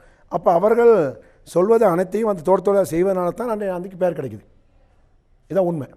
அப்போ அவர்கள் நிர்வாகத்தில் சொல்கின்ற வேலைகளை இவர்கள் செய்த பிறகு அவர்கள் பெயர் கிடைக்கும் போது மாத கடைசியில் அது வருட கடைசியில் கம்பெனி கூறுவதாக இருந்தால் நாங்கள் நட்டத்தில் இயங்குகின்றோம் என்று கூறுவதாக இருந்தால் அது தொழிலாளி குற்றம் இல்லை, தொழிலாளருக்கு வகை சொல்ல வேண்டிய அவசியம் இல்லை. அது நிர்வாகத்தில் பல. இதான் உண்மை. நிர்வாகம் சம்திங் ராங் வித் மேனேஜ்மெண்ட், நிர்வாகத்தினுடைய பிரச்சனை. அது நிர்வாகத்தில் பல. அதை மூலமாக புரிஞ்சுக்கணும். ஆகவே நிர்வாகம் அவ்வளோ பிள்ளையை விட்டுட்டு தோட்ட கம்பெனிக்கு வக்காலத்து வாங்க வேண்டிய அவசியம் எங்களுக்கு இல்லை. அது வேலை தெளிவாக புரிஞ்சுக்கணும். கூட்டப்போ சைன் பண்ணுறவங்களும் தெளிவாக புரிஞ்சுக்கணும். நாங்கள் கம்பெனி சார்பாக பேசலையே, நாங்கள் தொழிலாளர் சார்பாக பேசுவோம். அப்போ தொழிலாளர் நியாயத்தை பேசி இன்றைக்கு இந்த நாட்டில் நிலவுகின்ற வாழ்க்கை செலவு ஏற்ற வகையில் அவர்கள் அடிப்படை சம்பளம் 1000 ரூபாய் பெற்றுக் கொடுக்க வேண்டும். இது அனைவருடைய பொறுப்பு. இதெல்லாம் சொன்னால் அதை வாங்கி தரேன். அப்போ நாங்கள் எதிர்பார்த்தோம் இந்த தேர்தலுக்கு முன்னுக்கு வாங்கி கொடுத்தா நல்லா இருக்கும்னு சொல்லி. அதுக்காக அந்த தொழிலாளருக்காக நானும் வீதிக்கு இறங்கி போராடினேன். நானும் வீதிக்கு இறங்கி தோட்ட தொழிலாளர் வீதியில் உட்காந்தேன். வாங்கி கொடுக்கணும். இன்றைக்கி ஏதோ சாட்டு போக்கு சொல்லி அது தள்ளப்பட்டிருக்குது. ஏன்னா தேர்தலுக்கு பிறகுன்னு சொல்லப்பட்டிருக்கு.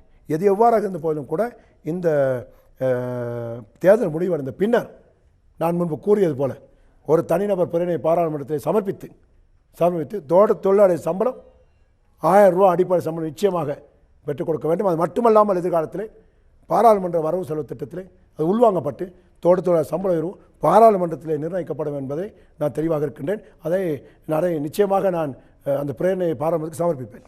உங்களுடைய அரசியல் வாழ்க்கையின் குறுகிய காலத்திலே நீங்கள் பல்வேறு கட்சிகளை பிரதிநிதித்துவப்படுத்தியிருந்தாலும் கூட நீங்கள் மக்களுக்கு சேவையாற்றுவதற்காகவே அக்கட்சிகளை பிரதிநிதித்துவப்படுத்தியதாக கூறியிருக்கிறீர்கள்.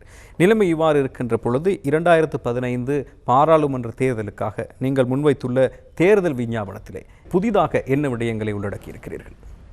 மலையகத்தில் உண்மைக்கும் என்னுடைய தேர்தல் விஞ்ஞாபனத்தில் ஐக்கிய தேசிய கட்சி என்ற ரீதியில் அவர்களுடைய கொள்கை பிரகடனம் ஒன்று செய்திருக்காங்க. தேர்தல் விஞ்ஞாபனம் செய்திருக்காங்க. கௌரவ பிரதமர் மந்திரி ரணில் விக்ரமசிங்கே அவர்கள் செய்திருக்கின்றார்கள். அதற்கு அப்பால் நான் முழுமையாக நேற்று முன்தினம் கௌரவ பிரதமர் மந்திரி ரணில் விக்ரமசிங்கே அவர் வந்தபோது அவருடைய கவனத்துக்கு கொண்டேன். தோட்டத் தொழிலாளருடைய சம்பள உயர்வு பாராளுமன்றத்திலே தீர்மானிக்கப்பட வேண்டும் ஒன்று வருஷத்திலே. இரண்டாவது அவருடைய காணி பிரச்சனை. அவருடைய காணி பிரச்சனைக்கு வீட்டு பிரச்சனை. அவர்களுக்கு வாழக்கூடிய வகையிலே சகல வசதிகளோடு தனி வீடு அமைப்பு திட்டத்தை அறிமுகப்படுத்தி தனி வீடுகளையும் கட்டி அவர்களுக்கு உறுதிப்பத்திரமும் வழங்க வேண்டும். அதில் தெளிவாக இருக்கின்றோம். வாழ்க்கை முறை மாற்றப்பட வேண்டும். லயன் நரகள் முற்று முழுதாக இல்லாது ஒழிக்கப்பட வேண்டும். நான் முன்பு கூறியது போல் மலையத்தில் கிராமங்கள் உருவாக்கப்பட வேண்டும். அந்த கிராமங்களில் 25-50 வீடு இருந்துச்சுன்னு சொன்னால் அதில் தனி கிராம பேர் இருக்கணும். நம்ம கூறியது போல் விவேகானந்தபுரம், விக்னேஸ்வராபுரம், ஔவையார்புரம், அப்படி பாரதிபுரம் என்று அப்படி அவங்களுக்கு விலாசத்தை மாற்றணும். தோட்டத்தாட்டு விலாசத்தை மாற்ற வேண்டும். அது ஒன்று. அதே மாதிரி ஆசிரியர்கள் இன்றைக்கு மலையகத்தில் பாரிய அளவில் ஆசிரியர் இருக்கின்றார்கள். ஆகவே ஆசிரியர் கிராமங்கள் உருவாக்கப்பட வேண்டும்.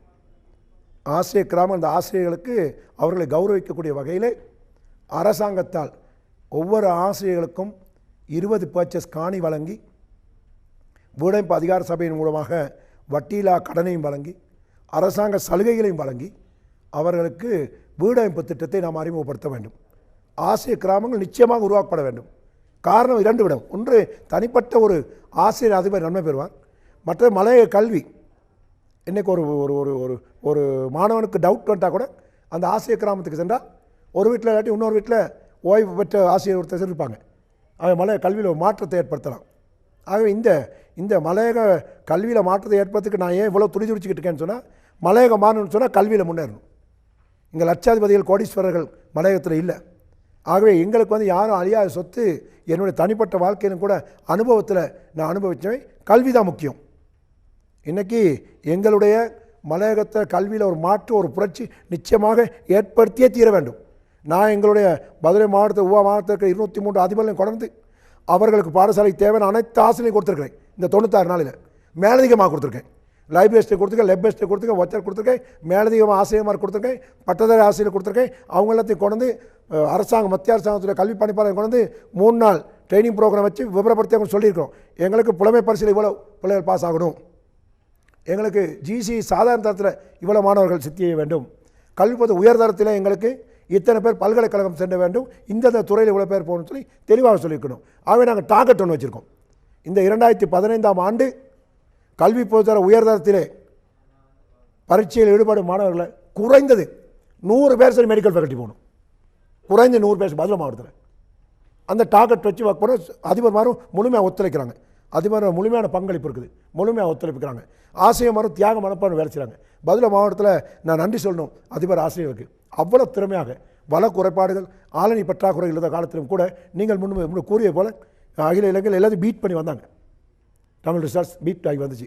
ஆகவே இன்றைக்கி மாணவர்களும் கல்வியில் கூடுதல் ஆர்வம் காட்டுறாங்க. எங்களுக்கு நல்ல சந்தர்ப்பம். எங்களுக்கு எதிர்கால சந்ததியினரையும் சம்பளம் இருக்க கோஸ்ட்டில் போகணும்னு சொல்ல முடியாது. இன்றைக்கி அரசாங்க உத்தியோகம் உருவாகணும். இன்றைக்கி டாக்டர்ஸ் உண்டாகணும், தோட்டங்களில் இன்ஜினியர்ஸ் உருவாகணும், பட்டதாரி ஆசிரியர்கள் உருவாகணும், அரசாங்க உத்தியோகத்தில் உருவாகணும். இனி தோட்ட தொழில்ங்கிறது அது அப்படி இருந்தாலும் கூட இது எதுவரும் சந்ததியினர் அரசாங்கம் வெவ்வேறு துறைகளில் முன்னுக்கு வரணுன்றது தான் எங்களுடைய ஆசாவா. அதற்குரிய சகல வேலை திட்டங்களையும் அவர்களுடைய வாழ்க்கை முறை, அவருடைய விலாசம், அந்த கல்வியை ஊக்குவிப்பது சம்பந்தமான வேலை திட்டங்கள் அவ்வளோத்தையும் கொடுப்போம். நான் வெற்றி பெற்றாலும் கூட மாகாணத்துக்கு மத்திய அரசாங்கம் போனால் கூட கல்வித்துறை சம்பந்தப்பட்ட அமைச்சு தான் வாங்குவேன். ஏன்னா எனக்கு கல்வியில் ஒரு மாற்றத்தை ஏற்படுத்தணும். இப்பொழுது நீங்கள் அங்கம் வகித்துக் கொண்டிருக்கின்ற இந்த ஐக்கிய தேசிய முன்னணி பல கட்சிகளின் கூட்டு, குறிப்பாக பிரதான கட்சிகளான ஸ்ரீலங்கா முஸ்லிம் காங்கிரஸ், ஹெல உரிமைய ஆகிய கட்சிகளும் அதில் அங்கம் வகிக்கிறது. இந்த 100 நாள் வேலை திட்டங்களில் கூட சில வேளைகள் பூர்த்தி செய்யப்படாத நிலையில் இருப்பதாகவும் கருத்துக்கள் வெளிவந்த வண்ணம் இருக்கின்றன. இந்த சூழ்நிலையில் நீங்கள் உங்களுடைய தேர்தல் விஞ்ஞாபனத்தில் கூறியிருக்கின்ற விடயங்களை இந்த ஐக்கிய தேசிய முன்னணியினூடாக நிறைவேற்றிக் கொள்ள முடியும் என்று நீங்கள் நினைக்கிறீர்களா? நல்ல கேள்வி திரு மூர்த்தி. முன்னே அரசாங்கத்தில் அந்த நான் அங்கே இருக்கலை, வேறு கட்சியில் இருந்தேன். 100 நாள் வேலை திட்டத்தோடு ஆரம்பித்தாங்க. ஜனவரி 8ஆம் தேதி கௌரவ ஜனாதிபதி மைத்ரிபால சிறிசேனா அவர்கள் இந்த நாட்டு ஜனாதிபதியாகி 100 நாள் வேலை திட்டத்தை அறிமுகப்படுத்துவது உண்மை. இந்த 100 நாள் வேலை அறிமுக திட்டத்திலே பல்வேறுபட்ட சலுகைகள் மக்களுக்கு வழங்கப்பட்டது. பெட்ரோல், டீசல், மண்ணெண்ணெய் விலை குறைக்கப்பட்டது. அத்தியாவசிய பொருட்கள் விலை குறைக்கப்பட்டது. ஏற்றுக்கொள்ள தான் வேணும். அதில் அதே மாதிரிக்கு அரசாங்க உத்தியோக சம்பளம் உயர்த்தப்பட்டது. நிச்சயமாக எஸ், அது எங்களுக்கு நல்லா தெரியும். ஆக சம்பளம் உயர்ந்து டீசல் மண்ணெல்லாம் விலை குறைஞ்சி இதெல்லாம் செய்யும்போது அதே ஒரு வாழ்க்கை சுமை குறைக்கக்கூடிய வாய்ப்பு இருக்கும். அதற்கிடையே அபிவிருத்தி, அரசாங்க நியமனங்கள் இதெல்லாம் வழங்குவதற்கு அந்தந்த அமைச்சருடைய பொறுப்பு. அரசாங்கத்தை குறை சொல்ல முடியாது. அந்தந்த அமைச்சருடைய திறமை, அவருடைய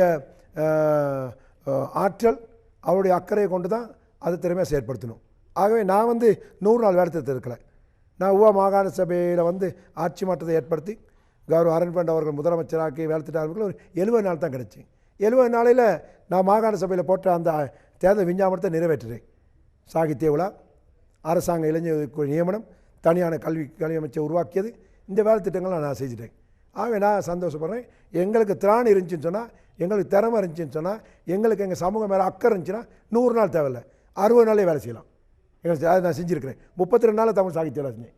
செய்ததுக்காகவே அது தேடி போய் போன சென்ற காலங்கள்லாம் அரசாங்க நியமனம் கேட்டால் காடரை உருவாக்கணும். அரசியல்வாதி அமைச்சர் நான் உருவாக்கினேன். 581 காடரை உருவாக்கினேன். அதன் நிலமாக தான் இன்றைக்கி லைபிஸ்ட்டை வச்சு நான் போட்டோம். இல்லாட்டி எப்போ கேட்டாலும் பிறந்தவர் பாரதிக்கு நியமனம் காடர் இல்லை. அதான் மாதிரி காடரை உருவாக்குறதுக்கு கல்வி அறிவும் இருக்கணும். தயவு செய்து எதிர்வரும் காலங்களில் மலையகத்திலேருந்து பாராளுமன்றத்துக்கோ மாகாண சபைக்கோ பிரதேச சபைக்கோ அனுப்புறதுக்கு முன்னுக்கு அவங்களோட கல்வி பார்த்து அனுப்புனீங்கன்னா மிச்ச வசதியாக இருக்கும். கல்வியை அவங்களுக்கு கல்வி நாலேஜ் இருந்தால் தான் அங்கே போய்ட்டு பேசலாம். ஆகவே கல்வி கற்காதவர்கள் அங்கே போகும்போது பல இன்னொரு பிரச்சனைக்கு முகம் கொடுக்க வேண்டிய சூழ்நிலை ஏற்படும். ஆகவே காலம் கடந்து போயினுடைய மக்களுக்கு சரியான சேவை கிடைக்காது. இதுதான் உண்மை. இந்த முறை மதுரை மாவட்ட தமிழ் மக்கள் ஒரு வெறியோடு செயற்பட்டு கொண்டிருக்கிறார்கள். தொழிற்சங்க பேதம் இல்லாமல், அரசியல் பேதம் இல்லாமல் தமிழ் மக்கள் தமிழ் புரட்சியை கொண்டாடணும்னு சொல்லி ஒரு வெறியோடு இருக்கின்றார்கள். ஆகவே எனக்கு முழுமையாக நம்பிக்கை இருக்கின்றது எனது மக்கள் மீது. பாரிய ஒரு அரசியல் மாற்றத்தை ஏற்படுத்தி இந்த மதுரை மாவட்டத்தினுடைய தமிழ் மக்களுடைய வாழ்விலே ஒரு சுபிட்சத்தையும், மலையகவாழ் மக்களுடைய கல்வியிலே ஒரு புரட்சியும் ஏற்படுத்துவதற்கு நிச்சயமாக மதுரை மாவட்டத்திலிருந்து 2 தமிழ் வேட்பாளர்கள் வெற்றி பெறுவது உறுதி என்பது மிகவும் தெளிவாக எனக்கு தென்படுகின்றது. நிச்சயமாக நடைபெறவுள்ள பாராளுமன்ற தேர்தலிலே திரு வடிவேல் சுரேஷ் அவர்களும் பாராளுமன்ற உறுப்பினராக 225 பாராளுமன்ற உறுப்பினர்களில் ஊவா மாகாணத்தை பிரதிநிதித்துவப்படுத்துகின்ற ஒரு பாராளுமன்ற உறுப்பினராக தெரிவு செய்யப்பட்டு மக்களுக்கு சேவையாற்ற வேண்டும் என வாழ்த்துவதோடு எங்களுக்கு பெருமதியான நேரத்தை எங்களோடு செலவழித்தமைக்கு நன்றியை தெரிவித்துக் கொள்கிறோம். வசந்தம் தொலைக்காட்சிக்கும் இந்த நிகழ்ச்சியை நடாத்திய சகோதரர் மூர்த்தி அவர்களுக்கும் மதுரை மாவட்ட தமிழ் பேசும் மக்கள் சார்பாக எனது நன்றிகளையும் வணக்கத்தையும் தெரிவித்துக் கொள்கின்றேன்.